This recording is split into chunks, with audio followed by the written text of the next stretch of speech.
بسم اللہ الرحمن الرحیم۔ باب صلاۃ التطوع قبل العید او بعدہ، عیدین کی نماز سے پہلے یا بعد نفل نماز پڑھنے کا بیان۔ اس باب میں امام محمد رضی اللہ تعالی عنہ جو روایت پیش کریں گے،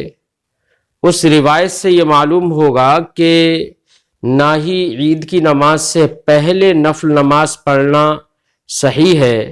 اور نہ ہی نفل نماز عید کی نماز کے بعد۔ لیکن امام اعظم رضی اللہ تعالی عنہ کا مذہب یہ ہے کہ نماز عید سے پہلے کوئی نفل نماز نہیں پڑھی جائے گی۔ ہاں، نماز عید کے بعد اگر چاہے تو 4 رکعت نماز پڑھے گا، اور یہ 2 قولوں میں سے ایک پسندیدہ قول ہے۔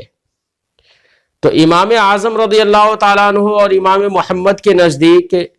نماز عید کے بعد اگر چاہے تو 4 رکعت نماز پڑھے، اور یہ 4 رکعت نماز پڑھنا نبی کریم صلی اللہ علیہ وسلم سے بھی ثابت ہے، اور حضرت جبیر سے بھی ثابت ہے، حضرت علی رضی اللہ تعالی عنہ کے اصحاب بھی اسے پڑھتے تھے۔ مختلف روایتوں میں اس کا ثبوت ہے، لہذا کوئی یہ اعتراض نہ کرے کہ عنوان باب کے تحت تو ایسی روایت پیش کی جس میں یہ ہے کہ نہ ہی عید سے پہلے نماز پڑھنا، نہ ہی عید کے نماز کے بعد نماز پڑھنا، نماز نفل پڑھنا جائز ہے، تو پھر امام محمد نے یہ کیسے کہہ دیا کہ عید کی نماز کے بعد 4 رکعت پڑھے؟ اس کا جواز کہاں سے پیش کر دیا؟ تو اس کا جواز بہت ساری روایتوں سے ہے، جس کو ہم انشاءاللہ پیش کریں گے۔ باب صلاۃ التطوع قبل العید و بعدہ، عید کی نماز سے پہلے اور اس کے بعد نفل نماز پڑھنا۔ اخبرنا مالک اخبرنا نافع عن ابن عمر انه كان لا يصلي يوم الفطر قبل الصلاة ولا بعدها، کہ ہمیں خبر دی امام مالک نے، وہ فرماتے ہیں ہمیں خبر دی نافع نے، وہ روایت کرتے ہیں حضرت عبداللہ ابن عمر سے، انه كان لا يصلي يوم الفطر، کہ حضرت عبداللہ ابن عمر فطر کے دن نماز نہیں پڑھتے تھے، قبل الصلاة، نماز عید سے پہلے، ولا بعدها، نہ ہی اس کے بعد۔ اخبرنا مالک اخبرنا عبد الرحمن بن القاسم ان ابیہ انہ کان یصلی قبل ان یغدو 4 رکعات۔ ہمیں خبر دی امام مالک نے، وہ فرماتے ہیں ہمیں خبر دی عبد الرحمن بن القاسم نے، وہ روایت کرتے ہیں اپنے والد قاسم سے، انہ کان یصلی قبل ان یغدو 4 رکعات، وہ اپنے گھر میں عیدگاہ جانے سے پہلے 4 رکعت نماز پڑھتے تھے۔ قال محمد، امام محمد رضی اللہ تعالیٰ عنہ نے فرمایا، لا صلاۃ قبل صلاۃ العید، نماز عید سے پہلے کوئی نفل نماز نہیں ہے، فاما بعدها، رہا نماز عید کے بعد، فإن شئت صلیت، اگر تم چاہو تو پڑھو، وإن شئت لم تصلی، اور چاہو تو نہ پڑھو، وہو قول ابی حنیفہ رحمۃ اللہ تعالی علیہ، یہی قول ہے امام اعظم ابو حنیفہ رحمۃ اللہ تعالی علیہ کا۔ تو مذکورہ روایتوں سے یہ معلوم ہوا کہ ایک روایت سے تو یہ معلوم ہوا کہ نہ نماز عید سے پہلے کوئی نفل نماز پڑھے گا، نہ ہی نماز عید کے بعد کوئی رکعت نماز پڑھے گا۔ لیکن دوسری روایت سے یہ معلوم ہوا کہ عید کی نماز کے لیے عیدگاہ کی طرف نکلنے سے پہلے 4 رکعت نماز حضرت قاسم پڑھتے تھے۔ تو کوئی اعتراض کرنے والا یہ اعتراض کر سکتا ہے کہ حضرت امام محمد رضی اللہ تعالیٰ عنہ نے پھر یہ کیسے کہہ دیا کہ نماز عید سے پہلے بھی کوئی نفل نماز نہیں ہے، اور نماز عید کے بعد چاہے تو پڑھے چاہے تو نہ پڑھے، تو یہ پڑھنے کا جواز کہاں سے پیش کر دیا؟ تو اس کے جواب میں ہم ذکر کریں گے کہ ایک روایت ہے حضرت سعید ابن جبیر سے، وہ روایت کرتے ہیں حضرت عباس سے، عن سعید ابن جبیر عن ابن عباس عن النبی صلی اللہ علیہ وسلم انہ خرج یوم الفطر فصلی رکعتین ثم فصلی رکعتین لم یصلی قبلها ولا بعدها، نبی کریم صلی اللہ علیہ وسلم فطر کے دن نکلے، فصلی رکعتین، تو 2 رکعت نماز پڑھی، یعنی عید کی نماز پڑھی، لم یصلی قبلہا ولا بعدہا، تو پھر سرکار نے نہ ہی نماز عید سے پہلے نفل نماز کوئی پڑھی اور نہ ہی نماز عید کے بعد کوئی نفل نماز پڑھی۔ تو اس سے یہ معلوم ہوا عید کے بعد بھی کوئی نفل نماز انہوں نے نہیں پڑھی، یہ روایت ہے۔ جبکہ دیگر اور بھی روایتیں ہیں، کہ ایک روایت ہے عن ابی سعید الخدری قال کان رسول اللہ صلی اللہ علیہ وسلم اذا رجع من المصلی صلی رکعتین، نبی کریم صلی اللہ علیہ وسلم جب عیدگاہ سے واپس آتے تو 2 رکعت نماز پڑھتے۔ تو یہاں پر 2 رکعت نماز پڑھنے کا ہے کہ سرکار نے عید کے بعد 2 رکعت نماز گھر پر لوٹ کر آنے کے بعد پڑھی۔ اور ایک اور روایت ہے عن ابی اسحاق قال کان سعید بن جبیر و ابراہیم و علقمہ یصلون بعد العید 4، حضرت ابو اسحاق سے روایت ہے، وہ فرماتے ہیں کہ سعید ابن جبیر، ابراہیم اور علقمہ یہ تمام حضرات عید کے بعد 4 رکعت پڑھتے تھے۔ اور ایک اور روایت ہے عن یزید ابن ابی زیاد قال رأیت ابراہیم و سعید ابن جبیر و مجاہد و عبد الرحمن ابن ابی لیلہ یصلون بعدہا 4، کہ یہ فرماتے ہیں کہ میں نے حضرت ابراہیم کو دیکھا اور سعید ابن جبیر کو دیکھا اور مجاہد اور عبد الرحمن ابن ابی لیلہ کو دیکھا، یصلون بعدہا 4، کہ وہ عید کی نماز کے بعد 4 رکعت نفل پڑھتے تھے۔ عن الاسود ابن ہلال قال خرجت مع علی فلما صلی الامام قام فصلی بعدہا 4، حضرت اسود سے روایت ہے، وہ فرماتے ہیں کہ میں حضرت علی کے ساتھ نکلا نماز کے لیے، تو فلما صلی الامام، تو جب امام نے نماز پڑھ لی، قام، تو حضرت علی رضی اللہ تعالیٰ عنہ کھڑے ہوئے، فصلی بعدہا 4، تو اس کے بعد حضرت علی نے 4 رکعت نماز نفل پڑھی۔ ایک دوسری روایت میں ہے کہ وقال ابو حنیفہ لا صلاۃ قبل العیدین، نماز عیدین کے بعد کوئی نماز نہیں ہے، قبل نماز عیدین سے پہلے کوئی نماز نہیں ہے۔ فاما بعدہما، رہا عیدین کی نماز کے بعد، تو حضرت امام اعظم ابو حنیفہ نے فرمایا فإن شئت صلیت 4، چاہو تو 4 رکعت پڑھو۔ واما اصحاب علی ابن ابی طالب رضی اللہ تعالی عنہ فکانوا لا یصلون قبلہا،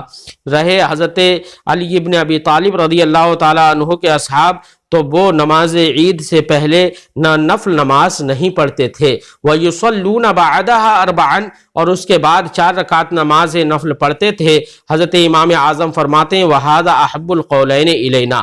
ہمارے نزدیک یہ 2 قولوں میں ایک پسندیدہ قول ہے کہ نماز عید کے بعد 4 رکعت نماز پڑھے، یہ پسندیدہ ہے، اور نہیں پڑھے تو کوئی حرج نہیں ہے، کیونکہ کچھ روایتوں سے یہ بھی ثابت ہے کہ عید کی نماز کے بعد بھی کوئی رکعت نماز سرکار نے نہیں پڑھی۔ باب القراءۃ فی صلاۃ العیدین، عیدین کی نماز میں قراءت کا بیان کہ قرآن کہاں سے پڑھا جائے۔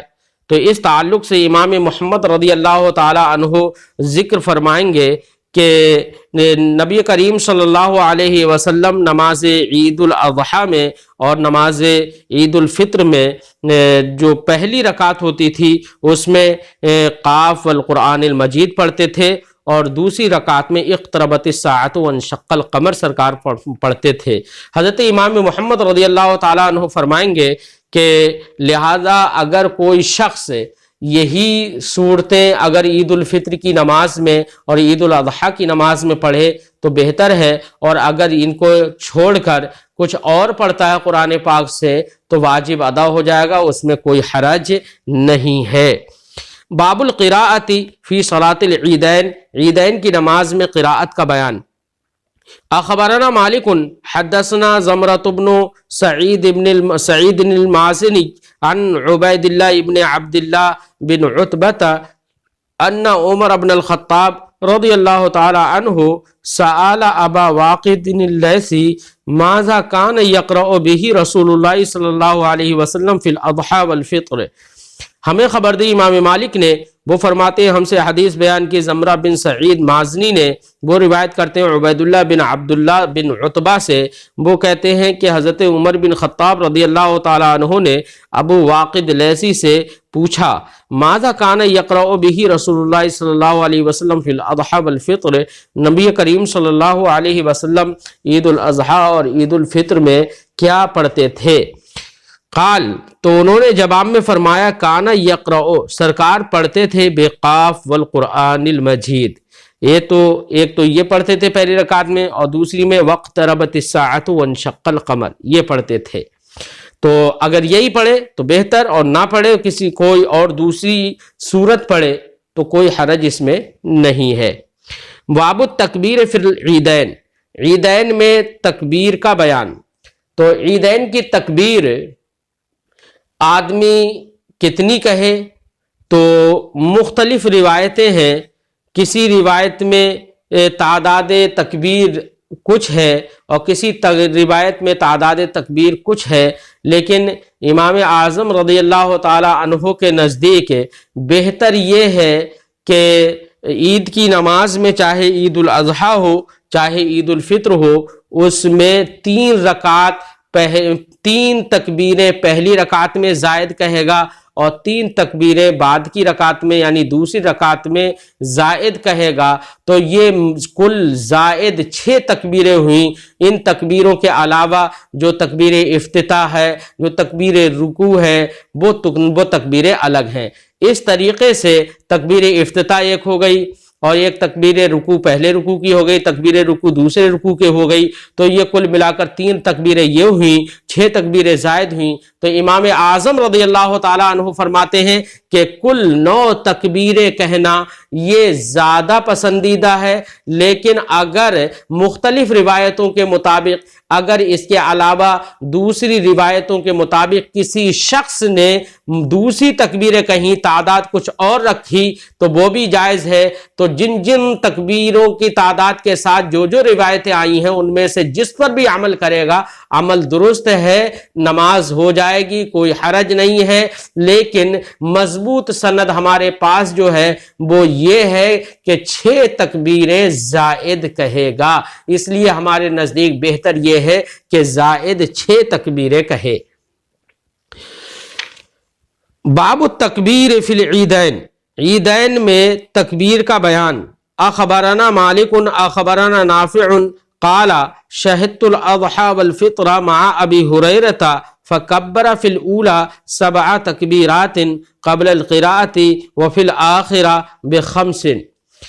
اور حضرت امام محمد فرماتے ہیں ہمیں خبر دی امام مالک نے، وہ فرماتے ہیں ہمیں خبر دی نافع نے، وہ فرماتے ہیں کہ میں عید الاضحیٰ اور عید الفطر میں حضرت ابو ہریرہ رضی اللہ تعالیٰ عنہ کے ساتھ میں حاضر ہوا۔ فکبر فی الاولی، تو حضرت ابو ہریرہ رضی اللہ تعالیٰ عنہ نے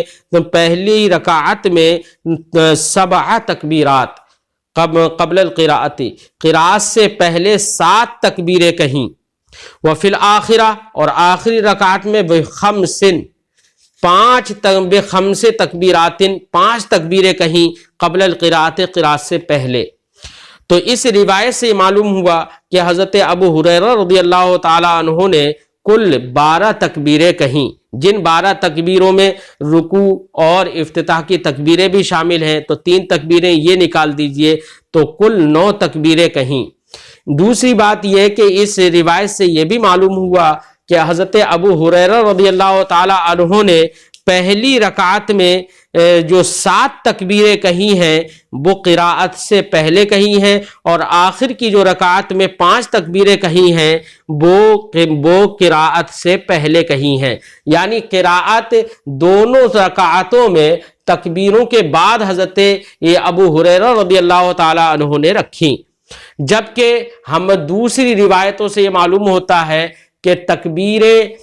پہلی رکعت میں تکبیر قراءت سے پہلے کہے گا اور دوسری رکعت میں تکبیر قراءت کے بعد کہے گا، اور دونوں قراءتوں کو، دونوں رکعتوں کی قراءتوں کو پے در پہ رکھے گا۔ یہ دیگر روایتوں سے یہ ثابت ہوتا ہے، اور جو صحیح اور مضبوط سند کی روایتیں ہیں ان سے یہ بات یہ ثابت ہوتی ہے۔ اس لیے امام اعظم رضی اللہ تعالیٰ عنہ اسی بات کے قائل ہیں کہ دونوں رکعتوں میں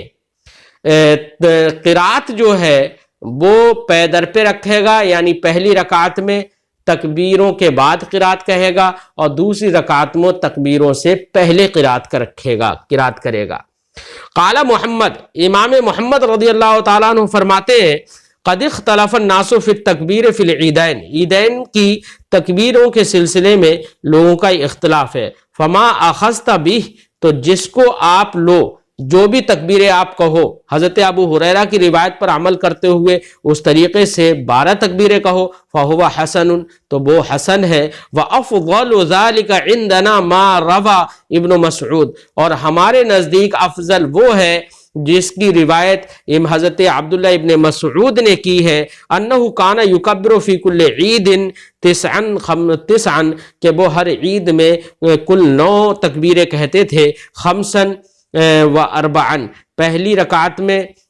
5 تکبیریں اور دوسری رکعت میں 4 تکبیریں، فیہن تکبیرۃ الافتتاح، انہی 9 تکبیروں میں تکبیر افتتاح ہے جو آغاز نماز میں تکبیر کہی جاتی ہے، وتکبیرۃ الرکوع، اور رکوع کی بھی 2 تکبیریں ہیں، تو کل ملا کر یہ 3 تکبیریں ہو گئیں۔ اب یہ 3 تکبیروں کو چھوڑ کر زائد تکبیریں کل 6 ہوئیں۔ وَيُوَالِ بَيْنَ الْقِرَاءَتَيْنِ، اور حضرت عبداللہ ابن عباس، عبداللہ ابن مسعود رضی اللہ تعالی عنہ دونوں قراتیں پے در پہ کرتے تھے، یعنی پہلی رکعت میں تکبیروں کے بعد قرات کرتے تھے اور دوسری رکعت میں تکبیروں سے پہلے قرات کرتے تھے۔ وَيُؤَخِّرُهَا فِي الْأُولَى، پہلی رکعت میں قرات کو مؤخر کرتے تھے، وَيُقَدِّمُهَا فِي الثَّانِيَةِ، اور دوسری رکعت میں تکبیروں کو قرات پر مقدم کرتے تھے۔ وَهُوَ قَوْلُ ابی حنیفہ رحمۃ اللہ تعالی علیہ، یہی قول ہے امام اعظم ابو حنیفہ رحمۃ اللہ تعالی علیہ کا۔ اب اگر کوئی غیر مقلد یہ کہے کہ 14 تکبیریں کہی جائیں گی عیدین کی نماز میں، اور 14 تکبیروں والی جو روایت ہے وہ غیر مقلد یہ کہے کہ اس کے خلاف نبی کریم صلی اللہ علیہ وسلم سے ثابت نہیں ہے، تو احناف نے 9 تکبیروں کا قول کیسے کر دیا؟ تو آپ کو معلوم ہو گیا کہ 9 تکبیروں کا قول حضرت عبداللہ ابن عباس رضی اللہ تعالی عنہ کی روایت سے ہے، تو 9 تکبیروں کا قول کرنا امام اعظم کا یہ روایت کے خلاف نہیں ہے۔ اور رہا یہ کہ سرکار سے 14 رکعات 14 تکبیروں کے سوا اور 14 تکبیروں کے خلاف سرکار سے کوئی روایت نہیں ہے، تو یہ کہنا ان کا غلط ہے۔ ہاں، امام محمد رضی اللہ تعالیٰ عنہ اسی کے قائل ہیں کہ جتنی تکبیریں کہے گا، جس روایت پر بھی عمل کرے گا ٹھیک ہے، لیکن افضل یہ ہے کہ حضرت عبداللہ ابن مسعود رضی اللہ تعالیٰ عنہ کی روایت پر عمل کیا جائے۔ ان کا اگر یہ کہنا کہ نبی کریم صلی اللہ علیہ وسلم سے اس کے خلاف یعنی 14 تکبیروں کے خلاف کوئی روایت ثابت نہیں ہے، تو یہ کہنا ان کا غلط ہے۔ دیکھیے ایک روایت ہم ذکر کرتے ہیں، قال اخبرنا ابو حنیفہ عن حماد عن ابراہیم عن عبداللہ ابن مسعود رضی اللہ تعالی عنہ انہ کان قاعدا فی مسجد الکوفہ ومعه حذیفہ بن الیمان وابو موسیٰ الاشعری رضی اللہ تعالی عنہم فخرج علیہم الولید بن عقبہ بن ابی معیط وهو امیر الکوفہ یومئذ فقال ان هذا عیدکم فکیف اصنع فقال اخبرہ یا ابا عبد الرحمن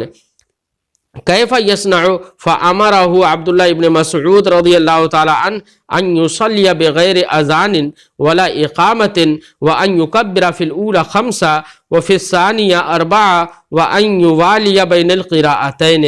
اس روایت کو امام محمد رضی اللہ تعالیٰ عنہ نے کتاب الآثار کے اندر ذکر کیا ہے۔ امام محمد رضی اللہ تعالیٰ عنہ فرماتے ہیں کہ ہمیں امام ابو حنیفہ نے حماد سے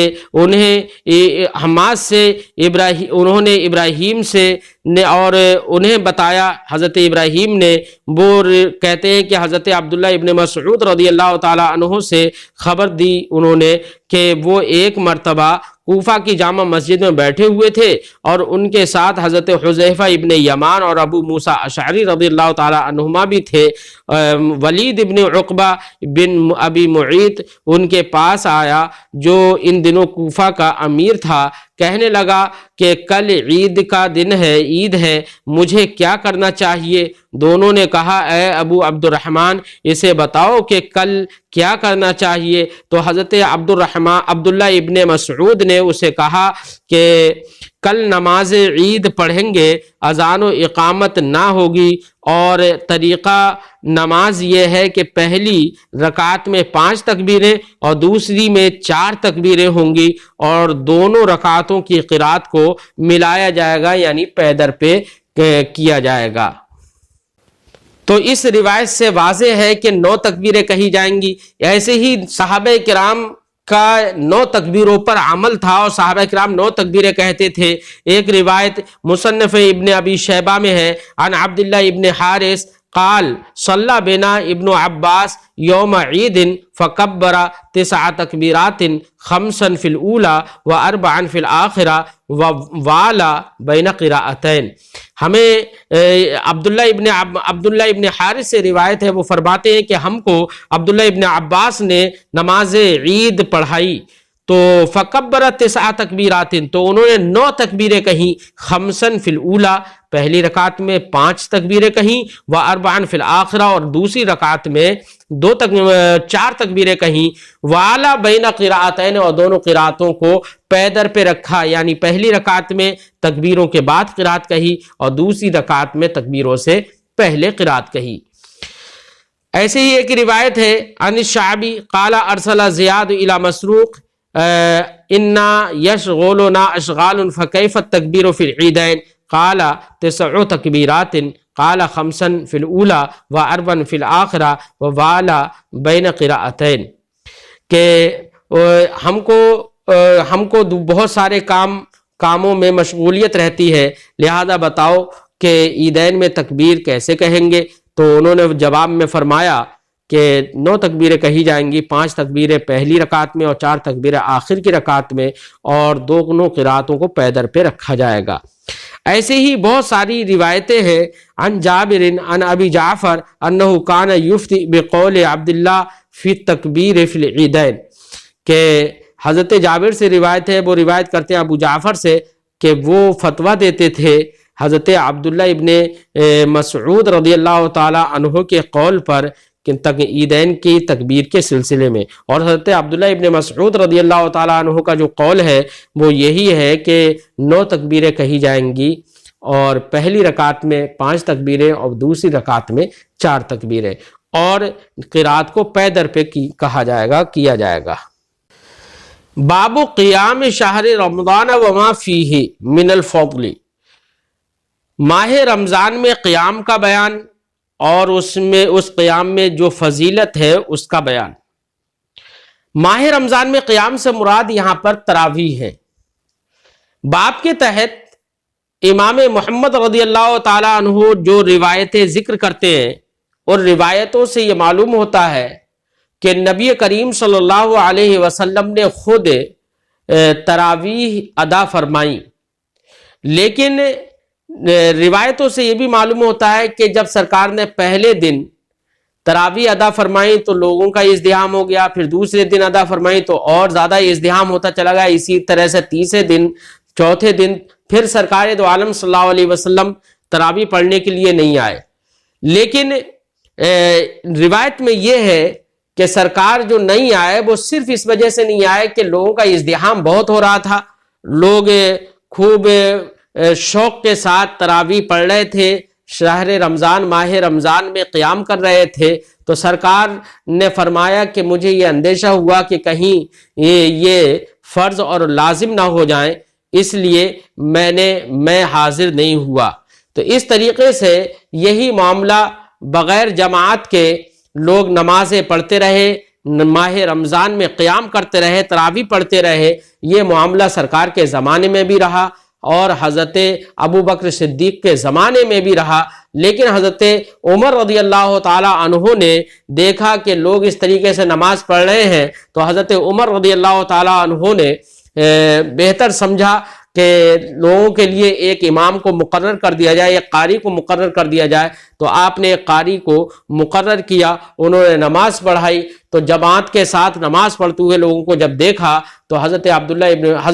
عمر بن خطاب رضی اللہ تعالیٰ عنہ نے ارشاد فرمایا نعمت البدعہ حاضی، یہ بدعت کتنی اچھی ہے، یعنی بدعت تو ہے سرکار کے زمانے میں باضابطہ جماعت کے ساتھ اس طریقے سے نماز تراویح کو نہیں ادا کیا گیا، لیکن حضرت عمر بن خطاب رضی اللہ تعالیٰ عنہ نے جب ایک امام پر تمام لوگوں کو اکٹھا کر دیا اور امام کے پیچھے تراویح کا جب حکم دیا، لوگوں نے پڑھی، صحابہ کرام نے انکار بھی نہیں کیا کہ رسول اللہ صلی اللہ علیہ وسلم کے زمانے میں ایسا نہیں ہوا، تو حضرت عمر آپ یہ کیوں کر رہے ہیں؟ کسی نے کوئی سوال نہیں کیا، سب نے خوشی بخوشی جماعت کے ساتھ نماز پڑھی، اور حضرت عمر بن خطاب رضی اللہ تعالی عنہ نے بھی اس کو اس لحاظ سے بدعت تو کہا کہ سرکار کے زمانے میں ایسا نہیں ہوا تھا لیکن اب ہوا ہے، لیکن اس کو بدعت سیئہ نہیں کہا، بلکہ انہوں نے فرمایا نعمت هذه البدعہ، یہ بدعت کتنی اچھی ہے، یعنی بدعت حسنہ ہے، اور جس کو بدعت حسنہ جس کو کہا جائے وہ بدعت حسنہ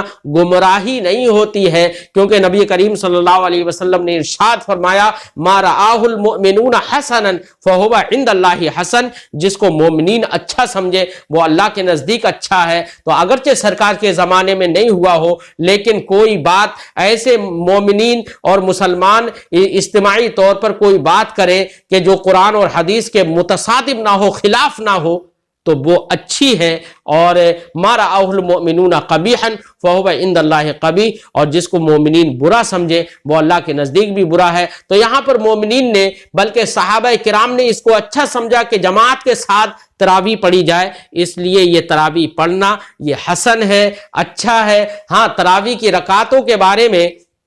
یہ ہے کہ احناف اس بات کے قائل ہیں کہ 20 رکعت تراویح پڑھی جائے۔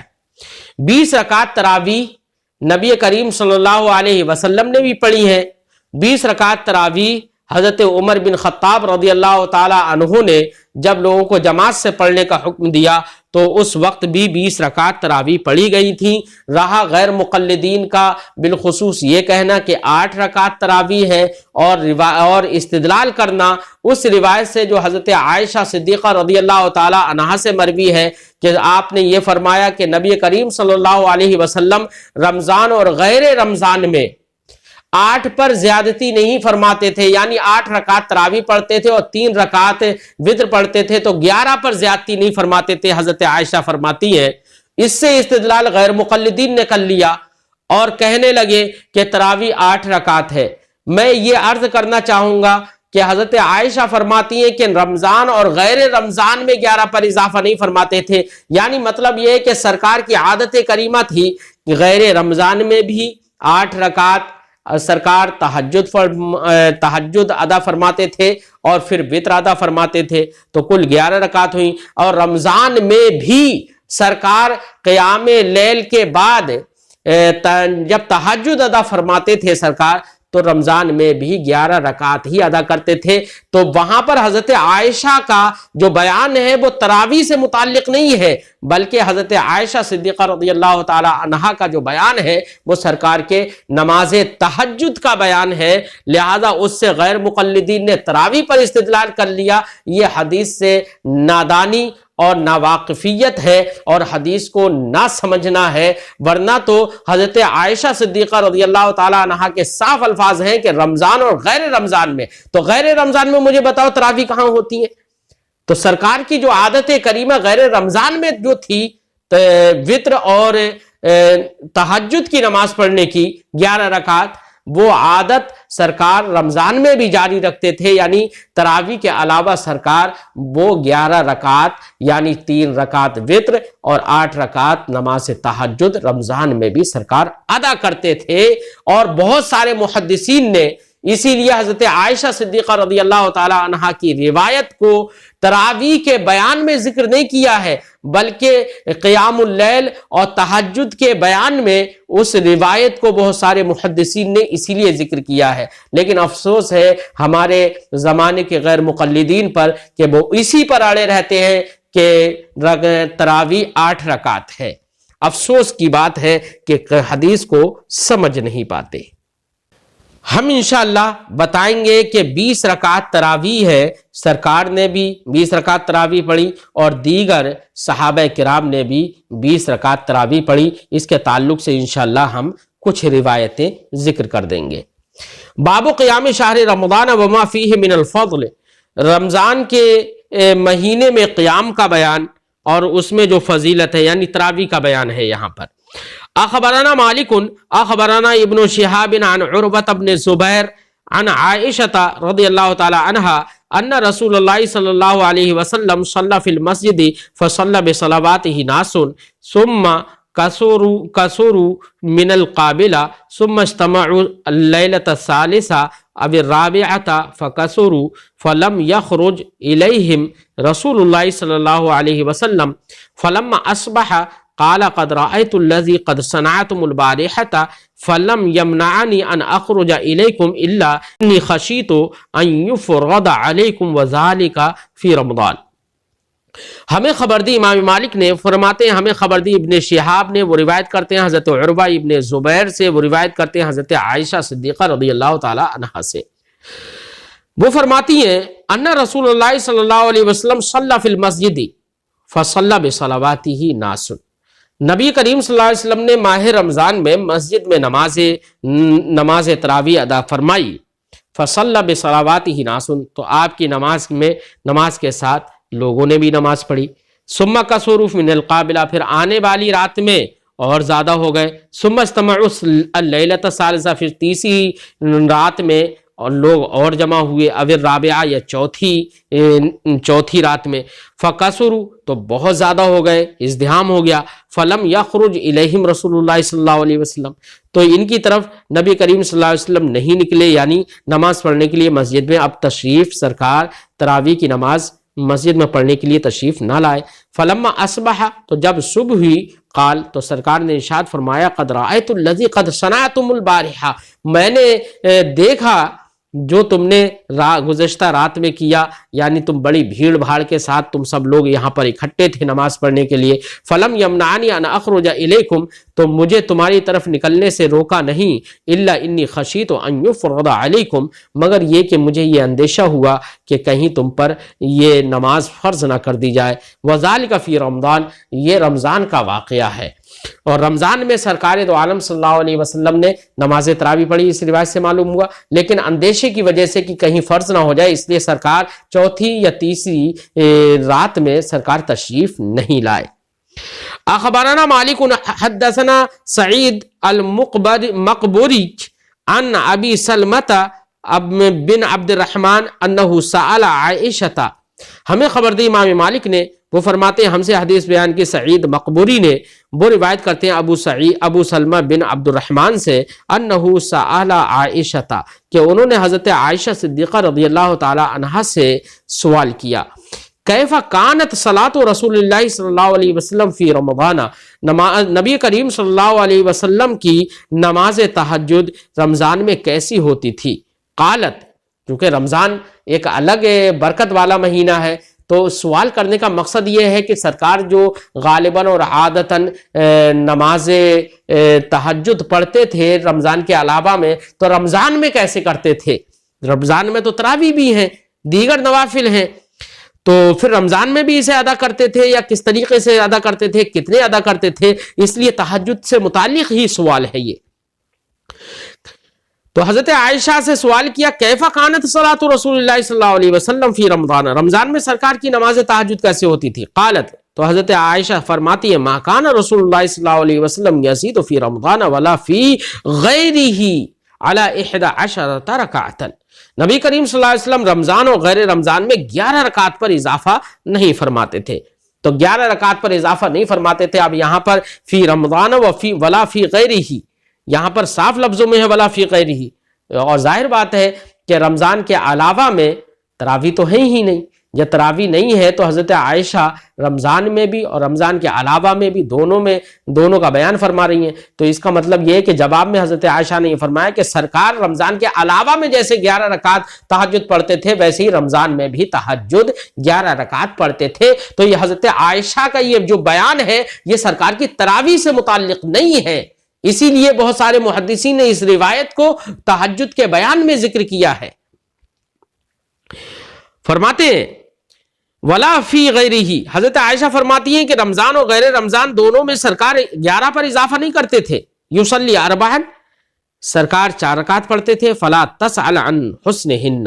تو ان 4 رکعت کا حسن مت پوچھو. وطولہن، ان کی دراز کی مت پوچھو، کتنی دراز پڑھتے تھے سرکار، کتنی لمبی رکعتیں پڑھتے تھے. ثم یصلی اربعا، پھر 4 رکعت پڑھتے تھے. فلا تسأل عن حسنہن وطولہن، تو ان کے حسن اور ان کے طول کے بارے میں تم سوال مت کرو، کتنا حسن ہوتا تھا، کتنی لمبی رکعتیں ہوتی تھیں. ثم یصلی ثلاثا، پھر 3 رکعت پڑھتے تھے. قالت، تو 3 رکعت جو پڑھتے تھے وہ وتر ہوتے تھے. قالت، حضرت عائشہ فرماتی ہیں فقلت یا رسول اللہ صلی اللہ علیہ وسلم اتنام قبل ان توتر، تو سرکار سے عرض کی، پھر حضرت عائشہ فرماتی ہیں کہ میں نے سرکار سے عرض کی یا رسول اللہ کیا آپ وتر ادا کرنے سے پہلے سوتے تھے؟ فقالا، تو سرکار نے جواب میں ارشاد فرمایا یا عائشہ عینایا تنامان ولا ینام قلبی، میری آنکھیں سوتی ہیں لیکن میرا دل نہیں سوتا ہے. اخبرنا مالکن، لہذا اس روایت سے جو مذکورہ روایت ہوئی حضرت عائشہ سے، اس روایت کی بنا پر جناب غیر مقلدین نے 8 رکعت تراویح کا قول کر لیا. افسوس ہے کہ صاف لفظ ہے کہ رمضان اور غیر رمضان، کیا کوئی غیر مقلد غیر رمضان میں بھی تراویح پڑھتا ہے؟ اگر 8 رکعت کا قول اس سے تراویح کا کیا جائے تو پھر غیر رمضان میں بھی تراویح پڑھا کرے، لیکن غیر رمضان میں تراویح نہیں پڑھے گا. سمجھے نہیں؟ تو یہ حال ہے موجودہ وقت کے غیر مقلدین کا. اخبرنا مالک حدثنا الزہری عن ابی سلمۃ بن عبد الرحمن بن عوف ان رسول اللہ صلی اللہ علیہ وسلم کان یرغب الناس فی قیام رمضان من غیر ان یأمر بعصیمہ. ہمیں خبر دی امام مالک نے، وہ فرماتے ہیں ہم سے حدیث بیان کی، زہری نے وہ روایت کرتے ہیں ابو سلمہ بن عبد الرحمن بن عوف سے، ان رسول اللہ صلی اللہ علیہ وسلم کان یرغب الناس فی قیام رمضان، نبی کریم صلی اللہ علیہ وسلم رمضان کے قیام یعنی تراویح کے سلسلے میں لوگوں کو رغبت دیتے تھے، من غیر ان یأمر بعزیمہ، اور ان کو لازمی حکم نہیں دیتے تھے، کیونکہ لازمی حکم سرکار فرما دے تب تو وہ واجب ہی ہو جائیں گی. فیقول، تو سرکار فرماتے تھے من قام رمضان ایمان و احتسابا، جو ایمان و احتساب کے ساتھ رمضان میں جس نے قیام کیا، غفر له ما تقدم من ذنبه، تو اس کے گزشتہ گناہ معاف کر دیے جائیں گے. قال ابن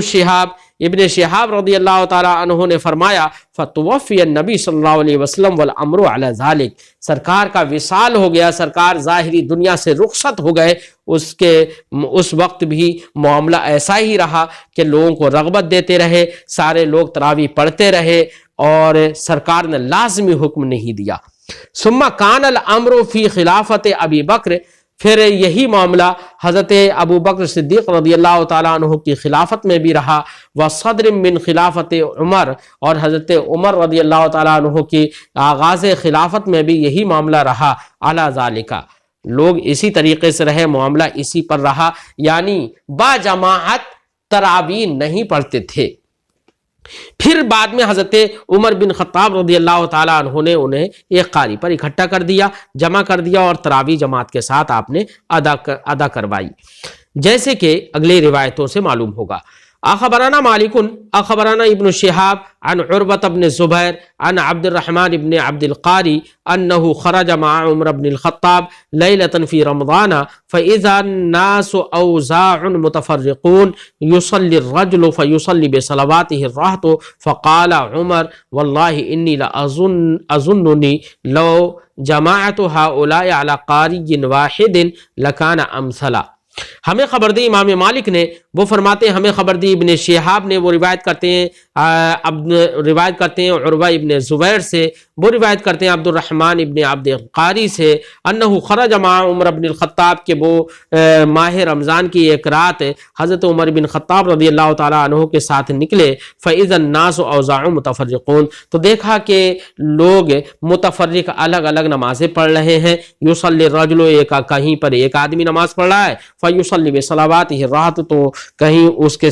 ایک آدمی کے ساتھ میں دوسرے بہت سارے لوگ مل کر بھی نماز پڑھ رہے ہیں. اس طریقے سے لوگ الگ الگ کر کے نماز پڑھ رہے تھے. فقال عمر، تو حضرت عمر رضی اللہ تعالیٰ عنہ نے فرمایا واللہ انی لاظننی، واہ خدا میرے خیال میں آتا ہے کہ لو جماعت ہؤلاء علی قاری واحد، اگر میں ان سب لوگوں کو ایک قاری پر جمع کر دوں، ایک آدمی کو جماعت کے لیے مقرر کر دوں اور وہ امامت کرے، لکان امثلا، تو یہ زیادہ بہتر ہوگا. ثم عزم، پھر آپ نے پختہ ارادہ کر لیا ایسا کرنے کا. فجمعهم علی ابی بن کعب، تو سب لوگوں کو ابی بن کعب پر جمع کر دیا، یعنی ابی بن کعب کو سب لوگوں کا امام بنا دیا کہ یہ تراویح جماعت کے ساتھ پڑھائیں گے. قال ثم خرج، پھر راوی فرماتے ہیں ثم خرجت معه لیلۃ اخرى، پھر دوسری رات میں حضرت عمر بن خطاب رضی اللہ تعالی عنہ کے ساتھ نکلا. والناس یصلون بصلاۃ قارئہم، اس حال میں کہ لوگ اپنے قاری کے پیچھے نماز پڑھ رہے ہیں. فقال، تو حضرت عمر بن خطاب رضی اللہ تعالی عنہ نے ارشاد فرمایا نعمت البدعۃ ھذی، یہ بدعت کتنی اچھی ہے. یعنی سرکار کے زمانے میں ایسے نہیں ہوا تھا، اس لحاظ سے بدعت ہے، لیکن اچھی ہے. سارے لوگ اس پر جمع ہو گئے، سارے لوگوں نے اس کو اچھا سمجھا، کسی نے انکار نہیں کیا، اس لیے یہ بدعت تو ہے لیکن بدعت حسنہ ہے. حضرت عمر بن خطاب رضی اللہ تعالیٰ عنہ نے فرمایا نعمت البدعۃ ھذی والتی ینامون عنها افضل من التی یقومون فیها یرید آخر اللیل وکان الناس یقومون اولا. تو حضرت عمر بن خطاب نے فرمایا کہ وہ نماز جس سے لوگ سو رہے ہیں اور وہ افضل ہے اس سے جس میں لوگ قیام کر رہے ہیں. کیا مطلب فرماتے ہیں یرید آخر اللیل، آپ کی مراد آخر لیل تھی، یعنی رات کے آخری حصے میں لوگ سو جاتے ہیں اور رات کے اول حصے میں لوگ قیام کرتے ہیں. تو جبکہ آخری حصے میں قیام کرنا یہ افضل ہے اس سے کہ وہ اول شب میں قیام کریں. اور وکان الناس یقومون اولا، جبکہ لوگ اول شب میں قیام کرتے تھے، تو آپ نے فرمایا آخری شب میں قیام کرنا افضل ہے بمقابل اول شب کے. تو اس روایت سے صاف لفظوں میں معلوم ہو گیا کہ حضرت عمر بن خطاب رضی اللہ تعالی عنہ نے تراویح کی نماز بجماعت ادا فرمائی اور اس کو